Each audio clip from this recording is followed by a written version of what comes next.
Hello everyone, welcome to my YouTube channel. Friends, इस video में हम सब पढ़ेंगे सीबीएसई क्लास 9 साइंस बुक का chapter 5 the fundamental unit of life.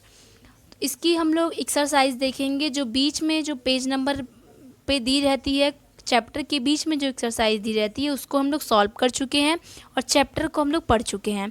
हम लोगों को जो मेन एक्सरसाइज है चैप्टर के जो लास्ट में दी रहती है एनसीईआरटी बुक में, उसे हम लोगों को सॉल्व करना है। तो चलिए हम लोग सॉल्व करते हैं। तो मैं आपको बता दूं कि ये एनसीईआरटी बुक से ही मैं करा रही हूँ और ये एक्सरसाइज है जो कि चैप्टर के एंड में दी रहती है। तो चलिए हम लोग स्टार्ट करते हैं सॉल्व करना। क्वेश्चन फर्स्ट दिया गया है कि make a comparison to write down in which plant cell are different from animal cell. मतलब एनिमल सेल और प्लांट सेल के बीच में डिफरेंसेस बताने हैं हम लोगों को। तो एनिमल और प्लांट सेल के बीच डिफरेंस बताना है। तो चलिए हम लोग एक चार्ट तैयार करते हैं जो कि एक में डालते हैं एनिमल सेल, दूसरे में डालते हैं प्लांट सेल। इसमें प्लांट सेल की कैरेक्टरिस्टिक्स लिखेंगे, यहाँ पे एनिमल सेल की कैरेक्टरिस्टिक्स लिख करके हम लोग डिफरेंसेस बताएंगे। तो आंसर हम लोग इस वे में लिखेंगे कि the cell of animal and plant have the following differences.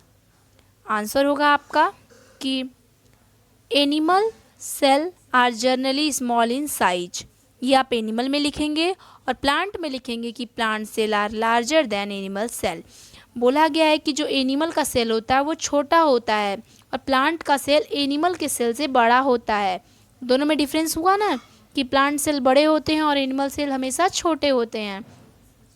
Cell wall is absent, animal में सेल वॉल हमेशा एब्सेंट होती है और प्लांट सेल में क्या होता है कि the plasma membrane of plant cell, यानी हर एक सेल के बाहर एक मेम्ब्रेन लगी होती है और is surrounded by a rigid cell wall of cellulose, और ये सेलुलोज से बनी होती है ये सेल वॉल। ओके, तो कहने का मतलब कि सेल वॉल हमारे एनिमल में प्रेजेंट होता है, एब्सेंट होता है, और प्लांट में प्रेजेंट होता है। थर्ड डिफरेंस है कि except the protozoan euglena no animal cell process plastid are present. मतलब कि एक यूग्लिना को छोड़ के कोई भी प्लास्टिड एनिमल में प्रेजेंट नहीं होती है, और प्लांट सेल की बात करें तो प्लास्टिड प्रेजेंट होती है। तीन डिफरेंसेस हम लोग देख चुके हैं। चौथा डिफरेंस है कि vacuoles in animal cell are many small and temporary. जैसे कि एनिमल सेल में क्या होता है, वैक्यूल्स छोटे छोटे अधिक अमाउंट में प्रेजेंट होते हैं, छोटे छोटे होते हैं, लेकिन प्लांट में क्या होता है कि most mature plant cell have permanent and large central shape vacuoles. जैसा कि बोला गया है कि एनिमल सेल में वैक्यूल्स प्रेजेंट होते हैं, छोटे छोटे अमाउंट में ज़्यादा प्रेजेंट होते हैं, और प्लांट में एक ही होता है जो कि बहुत बड़ा होता है वैक्यूल्स। पांचवा डिफरेंस है कि animal cell have a single highly complex and prominent Golgi apparatus, यानी एनिमल सेल में गोल्गी ऑपरेटस जो कि हाईली कॉम्प्लेक्स होता है। प्लांट में क्या होता है कि plant cell have many simpler unit of Golgi apparatus called dictyosomes. तो मतलब कि इसमें एक गोल्गी ऑपरेटस पाया जाता है जो कि हाईली कॉम्प्लेक्स होता है, और इसमें क्या होता है कि सिंपलर यूनिट में गोल्गी ऑपरेटस ज़्यादा पाया जाता है जिसको हम डिक्टियोजोम कहते हैं। ओके, सिक्स डिफरेंस है कि animal cell have centrosome and centrioles. Animal के पास क्या होता है, एनिमल सेल के पास सेंट्रोजोम भी होता है और सेंट्रियोल्स भी होता है। प्लांट सेल में क्या होता है, plant cell lack centrosome and centrioles. मतलब प्लांट में ना तो सेंट्रोजोम होता है ना तो सेंट्रियोल्स होता है। तो इस क्वेश्चन में अगर आपका मन हो तो आप 4 से 5 डिफरेंसेस लिख सकते हैं, क्योंकि हमें क्वेश्चन में बोला था कि हमें डिफरेंसेस बताने हैं, तो ज़रूरी तो नहीं कि हम पूरा डिफरेंस लिखें, और अभी देखा जाए तो बहुत सारे डिफरेंसेस हो सकते हैं। तो आप 5 तो मस्ट है लिखना। मैंने यहाँ पे आपको 6 दिया, जो आपको ईजी लगे आप वो लिख सकते हैं। 6 की मैंने हिंदी में एक्सप्लेन भी कर दिया ताकि आपको आसान हो लिखना। तो सेकंड क्वेश्चन है कि how is a prokaryotic cell different from a eukaryotic cell. अभी ऊपर हम लोग क्या देख के आ रहे हैं, एनिमल सेल और प्लांट सेल के बीच डिफरेंसेस पूछा था। अब सेकंड क्वेश्चन में पूछा है कि यूकैरियोटिक सेल और प्रोकैरियोटिक सेल में क्या अंतर है। तो मैं आपको बता दूं कि हम लोग यही सब चैप्टर में पढ़ के आए हुए हैं, उसी चैप्टर से रिलेटेड हम लोग को क्वेश्चन दिया गया है। तो आप चैप्टर को भी ज़रूर पढ़िएगा, जिसकी लिंक मैं डिस्क्रिप्शन में दी हूँ। आप उस चैप्टर को भी देखिएगा, क्योंकि चैप्टर को पढ़ने से आपकी आधी से ज़्यादा एक्सरसाइज आप खुद सॉल्व कर लेंगे। तो हमें इस क्वेश्चन में बताना है कि प्रोकैरियोटिक सेल और यूकैरियोटिक सेल के बीच का अंतर क्या है। तो आंसर देखते हैं। इसके लिए भी हमें एक ऐसे ही हम लिखेंगे, हेडिंग डालेंगे प्रोकैरियोटिक, हेडिंग डालेंगे यूकैरियोटिक। ओके, जो डिफरेंसेस होगा वो हम लिखते चलेंगे। तो आंसर के ऊपर हम हेडिंग डालेंगे कि differences between prokaryotic and eukaryotic cell. Okay, फिर हम डालेंगे heading prokaryotic cell. Prokaryotic cell का डिफरेंस ये है कि cell is size is generally small 1-10 nm। Eukaryotic cell में बोला गया है कि cell is generally large 5-100 nm। तो देखिए पहला डिफरेंस ये है कि जो प्रोकैरियोटिक सेल होता है वो 1-10 nm साइज में होता है और इसकी साइज इतनी होती है। ओके, सेकंड डिफरेंस है कि nuclear region is called nuclide and is not surrounded by a nuclear membrane. मतलब प्रोकैरियोटिक सेल में न्यूक्लियर रीजन को न्यूक्लियाइड कहा जाता है, जो कि न्यूक्लियर मेम्ब्रेन उसमें प्रेजेंट नहीं होती है। ये सब आपके याद करने लायक की चीज़ है। ओके, तो यूकैरियोटिक में होता है कि nuclear material is surrounded bye a nuclear membrane. मतलब कोई भी सेल, अगर यूकैरियोटिक सेल में अगर कोई भी चीज़ है वो किससे होगा, उसके आगे पीछे एक मेम्ब्रेन लगी होगी। मैं आपको इसको समझाती हूँ फिगर से कि अगर ये हमारा सेल है तो इसके बाहर एक लेयर होगी। ओके, कि ताकि कोई भी अदर सब्सटेंस इसमें न एंटर कर सके। तो जो बाहरी का होगा वो हमारा क्या होगा, न्यूक्लियर मेम्ब्रेन होगा। तो वही चीज़ क्या होता है, प्रोकैरियोटिक में एब्सेंट होता है और यूकैरियोटिक में प्रेजेंट होता है। थर्ड डिफरेंस देखते हैं कि only a chromosome, single chromosome is present. Eukaryotic में होगा कि more than 1 chromosome is present. बोला गया है कि प्रोकैरियोटिक सेल में कि एक क्रोमोसोम प्रेजेंट होता है और यूकैरियोटिक में बहुत सारे प्रेजेंट होते हैं क्रोमोसोम। ओके, तो प्रोकैरियोटिक मतलब होता है जो पुराने ज़माने का सेल है, मतलब जो पहले सेल है। उसके बाद जब सेल की वृद्धि हुई, सेल में जो इन्वेंटर बढ़ते गए, सेल के डिस्कवर अच्छे अच्छे होते गए, तो हम लोग को पता चला कि क्या अंतर दोनों के बीच था। यानी पुरानी क्वालिटी का है तो इसमें एक क्रोमोसोम प्रेजेंट होता है, ये न्यू क्वालिटी का है तो वन से अधिक प्रेजेंट होते हैं। बोला गया है कि इसमें न्यूक्लियोलस इज एब्सेंट।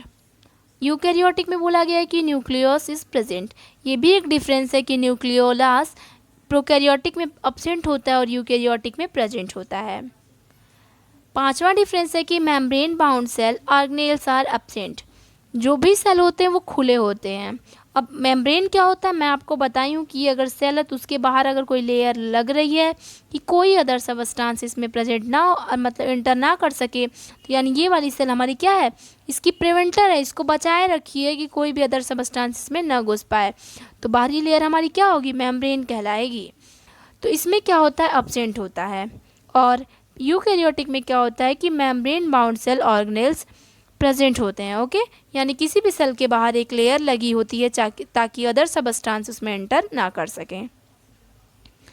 6 डिफरेंसेस है कि सेल डिवीजन बाय फ्यूजन और बर्डिंग, नो मिटोसिस। इसमें क्या होता है कि जो सेल डिवीज़न होता है, यानी सेल अगर एक सेल है तो इसका डिवीज़न करके 2 सेल बनाया जाएगा। ओके, ये आप ऐसे समझिए कि अगर एक सेल है तो इससे 2 सेल बना दिया जाएगा, इसी को कहते हैं सेल डिवीज़न।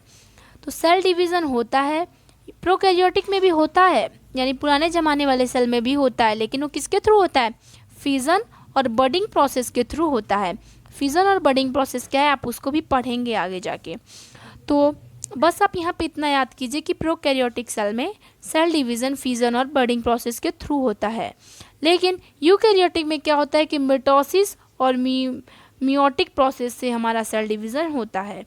लिखा गया है कि सेल डिवीज़न मिटोटिक और मियोटोटिक। ओके, तो मियोटिक और मिटोटिक के प्रोसेस से हमारा सेल डिवीज़न यूकैरियोटिक में होता है और इसमें क्या होता है, फिजन और बडिंग के थ्रू होता है। अब हम चलते हैं क्वेश्चन नंबर 3 की तरफ। तो फ्रेंड्स, अगर आपको वीडियो में बताए हुए क्वेश्चन समझ में आ रहे हो तो वीडियो को लाइक कीजिए और फ्रेंड्स के पास शेयर कीजिए। तो हम लोग चलते हैं क्वेश्चन नंबर 3 की तरफ। तो 3rd क्वेश्चन पूछा गया है कि what would happen if the plasma membrane ruptures or break down? पूछा गया है कि प्लाज्मा मेम्ब्रेन अगर ख़त्म हो जाए तो क्या होगा, या फिर टूट जाए या फिर ख़त्म हो जाए तो क्या होगा। तो पहले हम जानना चाहते हैं कि प्लाज्मा मेम्ब्रेन क्या होता है। तो मैं आपको बता दूं कि ये अगर सेल है, इसके बाहर एक लेयर लगी होती है जो कि प्रिवेंट करती है कोई भी चीज़, मतलब इसमें ढेर सारे सेल होते हैं ना, तो सबके बाहर जो एक बड़ी वाली लेयर लगी होती है वही हमारी होती है प्लाज्मा मेम्ब्रेन। कोई भी अगर बाहर से गैस भी जा रही है तो इसके मर्जी के बिना अंदर नहीं घुसेगी। पानी भी अगर जा रहा है तो इसके मर्जी के बिना, प्लाज्मा मेम्ब्रेन की मर्जी के बिना एंटर नहीं कर सकेगा। तो वही होता है प्लाज्मा मेम्ब्रेन। तो अब आप समझ गए होंगे कि अगर मान लीजिए अगर ये ढेर सारे सेल हैं, सबको अगर एक जगह एक झोले के अंदर रखा गया, ये समझिए, तो जो बाहर का जो ये चीज़ हुआ वो हमारा प्लाज्मा मेम्ब्रेन हुआ।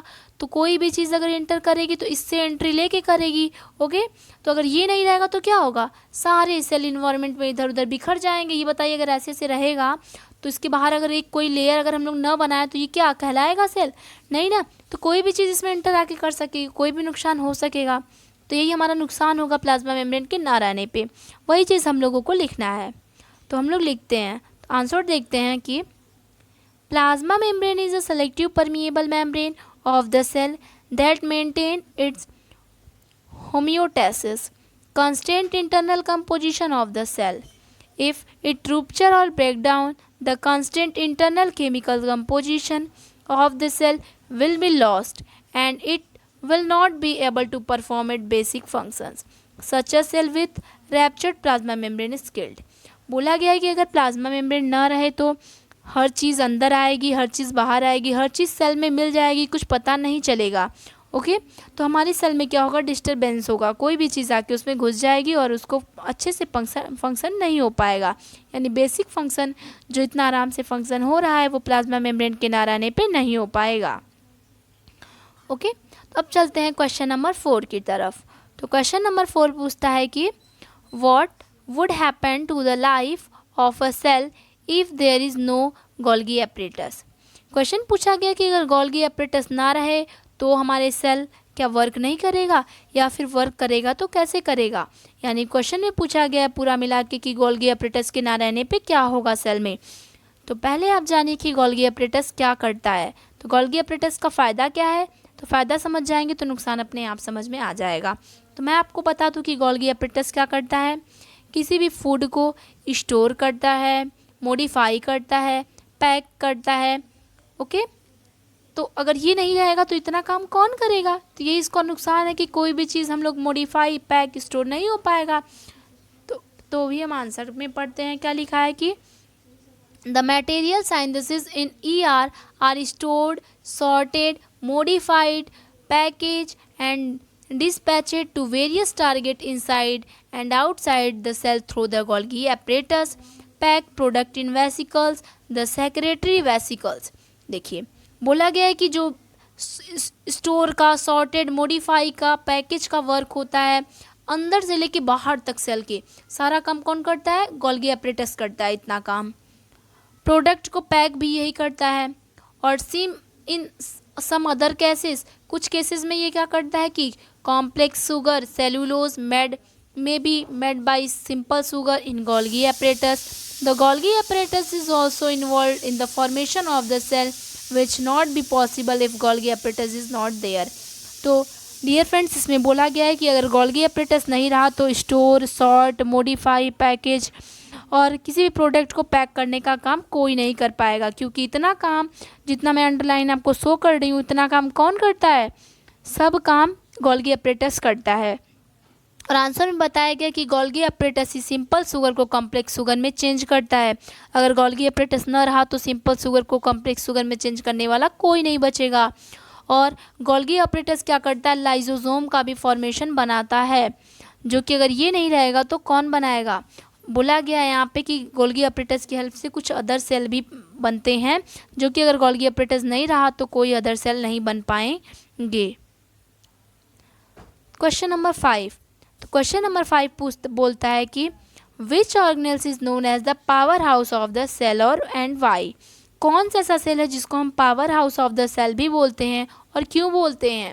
तो हम लोग इसको चैप्टर में भी पढ़ चुके हैं, इसीलिए मैं आपसे बोल रही हूँ कि आप चैप्टर के एक्सप्लेनेशन को भी ज़रूर देखिएगा, ताकि आपको समझ में पहले ही अगर आप चैप्टर पढ़े हैं तो आपको पता हो गया होगा कि power house of the cell किसको कहते हैं और क्यों कहते हैं। नहीं पढ़े हैं तो आंसर में पढ़ लीजिए।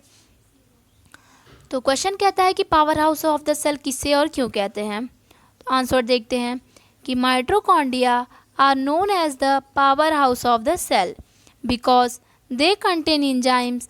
They are needed for stepwise oxidation of foodstuff, carbohydrate, fat and lipid present in the cell to CO2 and water. Oxidation of food release energy which is used to form high energy ATP, adenosine triphosphate molecules. ATP is known as energy currency of the cell and it is used as cellular fuel. Energy storage in ATP used to bring about energy requiring activities of the cell such as photosynthesis, protein synthesis and muscle concentration. तो बोला गया है कि mitochondria को power house of the cell इसलिए कहते हैं क्योंकि पूरे सेल का पावर किसके हाथ में होता है, माइटोकॉन्ड्रिया को हाथ में होता है। क्वेश्चन में पूछा गया है कि power house of the cell किसे कहते हैं, तो पहला हमारा आंसर होगा कि माइटोकॉन्ड्रिया को कहते हैं। क्वेश्चन पूछा है क्यों कहते हैं, तो इसका आंसर है कि जितनी भी सेल को एनर्जी रिक्वायर्ड होती है सब कहाँ स्टोर होती है, माइटोकॉन्ड्रिया में होती है। और माइटोकॉन्ड्रिया के पास एक एटीपी नाम की चीज़ होती है जिसको हम फुल फॉर्म होता है एडिनोसिन ट्राइफोसेट, उसी में सारी एनर्जी मतलब फिल होती है। तो उसको एटीपी को हम लोग energy currency of the cell भी कहते हैं कि अगर पूरे सेल में अगर जितनी भी एनर्जी के जितना भी रिक्वायर्ड होगी सब कहाँ स्टोर होगी, आके माइटोकॉन्ड्रिया में होगी, इसीलिए इसको power house of the cell कहते हैं। यानी कि अगर कोई भी पर्सन है, आप ऐसे समझिए कि किसी भी पर्सन के पास अगर एनर्जी नहीं रहेगी तो वो वर्क नहीं कर पाता है, वीक हो जाता है। उसी तरह सेल की एनर्जी क्या है, सेल को भी एक एनर्जी चाहिए, तो वो सब एनर्जी कहाँ स्टोर होती है, आके माइटोकॉन्ड्रिया में होती है। इसीलिए पूरे सेल का पावर माइटोकॉन्ड्रिया के हाथ में होता है, इसीलिए इसको power house of the cell भी बोलते हैं। तो क्वेश्चन 6 की तरफ चलते हैं। क्वेश्चन 6 पूछा गया है कि where do the lipid and protein constituting to the cell membrane get synthesis. तो लिपिड और प्रोटीन का मतलब कहाँ बनता है, तो उसको हम लोग लिखेंगे। तो रफ एंडोप्लाज्मिक आंसर है कि rough endoplasmic reticulum RER synthesis protein constituting cell membrane. तो रफ एंडोप्लाज्मिक रेक्टिकुलम क्या करता है, प्रोटीन बनाने का काम करता है। और स्मूथ एंडोप्लाज्मिक रेक्टिकुलम क्या करता है, synthesis lipid constituting cell membrane. यानी क्वेश्चन में पूछा गया है कि लिपिड और प्रोटीन कहाँ बनते हैं, तो हमारा आंसर है कि प्रोटीन हमारा RER यानी रफ एंडोप्लाज्मिक रेक्टिकुलम के पास बनता है और स्मूथ एंडोप्लाज्मिक रेक्टिकुलम के पास हमारा लिपिड बनता है। अब ये rough endoplasmic reticulum smooth endoplasmic reticulum क्या है, तो मैं यहाँ आपको शॉर्ट में बता दे रही हूँ कि एंडोप्लाज्मिक रेक्टिकुलम के सब पार्ट हैं। रफ एंडोप्लाज्मिक रेक्टिकुलम और स्मूथ एंडोप्लाज्मिक रेक्टिकुलम ये सब क्या है, एंडोप्लाज्मिक रेक्टिकुलम के पार्ट हैं। आप चैप्टर पढ़े हो तो बहुत अच्छा है, आपको पहले से ही सब कुछ आ रहा होगा। नहीं पढ़े हैं तो पढ़ लीजिए, मैं आपको लिंक प्रोवाइड की हूँ। अब आते हैं क्वेश्चन नंबर 7 की तरफ। पूछा गया है कि how does amoeba obtain it food. Amoeba खाना कैसे खाता है, तो अमीबा का प्रोसेस लिखना है। तो बोला गया है कि amoeba has flexible cell membrane, it enable amoeba to engulf in food by the process of endocytosis. इसमें हमें बस शॉर्ट में लिखना है कि किस प्रोसेस के थ्रू अमीबा अपना खाना खाता है। तो हम लोग यहाँ पे लिखेंगे कि अमीबा की जो सेल मेम्ब्रेन होती है, अमीबा एक ऑर्गेनिज्म है फ्रेंड्स, ये कोई सेल नहीं है। तो अमीबा क्या होता है, उसका सेल मेम्ब्रेन क्या होता है कि फ्लेक्सिबल, यानी बहुत फ्लेक्सिबल, बहुत पतला होता है, जिसको आप कहीं भी घुमाएंगे वो घूम जाएगा। तो अपने वो सेल मेम्ब्रेन की फ्लेक्सिबिलिटी की वजह से वो खाना खाता है। उसके खाना खाने के प्रोसेस को एंडोकाइटोसिस कहते हैं। यानी इसकी सेल मेम्ब्रेन, मान लीजिए ये अमीबा तो है, ऐसी इस प्रोसेस में होता है, और इस उसकी जो सेल मेम्ब्रेन है, तो ये जो ऊपर ही जो लेयर है वो कहीं भी इसको आप चाहेंगे तो इधर भी ला सकते हैं। ओके, ये मतलब इतनी फ्लेक्सिबल होती है कि वो कहीं भी घूम सकती है। इसी की वजह से वो अपना खाना घूम घूम कर खाता रहता है। तो फ्रेंड्स, अगर आपको मेरी वीडियो अच्छी लग रही हो, समझ में आया हो, तो आप मुझे कमेंट सेक्शन में बताइए कि वीडियो कैसी लगी और फ्रेंड्स के पास शेयर करना ना भूलिए। क्वेश्चन 8 की तरफ चलते हैं। क्वेश्चन 8 का पूछा गया है कि व्हाट इज़ ऑस्मोसिस, जो कि हम लोग बीच पेज नंबर की जो एक्सरसाइज कर रहे थे, चैप्टर के बीच की एक्सरसाइज कर रहे थे, तब भी हम लोग से क्वेश्चन पूछा गया था कि ऑस्मोसिस क्या है। चैप्टर पढ़े थे तब भी बताया गया था कि ऑस्मोसिस क्या है। तो अब हम लोग लिखते हैं कि ऑस्मोसिस क्या है।